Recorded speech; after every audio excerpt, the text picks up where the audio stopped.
శాసనసభలో ఎలాంటి భాష మాట్లాడాలి, ఎలా ప్రశ్నోత్తర సమయాల్లో ఎలా ఉండాలి, ఊరిక వ్యక్తిగతంగా దూషణలు మాటలు రాకుండా అసెంబ్లీ గౌరవ సభగా నిలబెట్టాలి. గౌరవ సభ గత 5 సంవత్సరాల్లో జరిగిన విధంగా జరగకూడదు. అపోజిషన్ కూడా లేదు, మనమే స్వపక్షంలోనే ప్రతిపక్షంలో ఉన్నాము.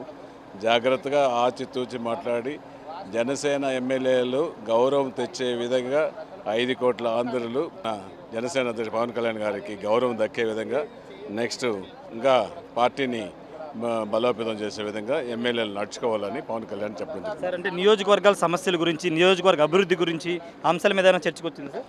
అవన్నింటిని గురించి కూడా మంత్లీ వన్స్ డిస్కస్ చేద్దాం 1 to 1 అనేసి కూడా ప్రతి నియోజకవర్గంలో మీ నియోజకవర్గంలోని సమస్యలు కానీ, కచరలు మంచినీళ్ళు కానీ, ఏదైనా చిన్న చిన్న సమస్యలు ఇప్పుడు సాల్వ్ చేయండి. కాలువలు రోడ్లు పెట్టండి, ప్రభుత్వ నిధులు సెంట్రల్ నిధులు తీసుకొని వచ్చి డెవలప్ చేద్దాం అని చెప్పడం జరిగింది. Thank you sir.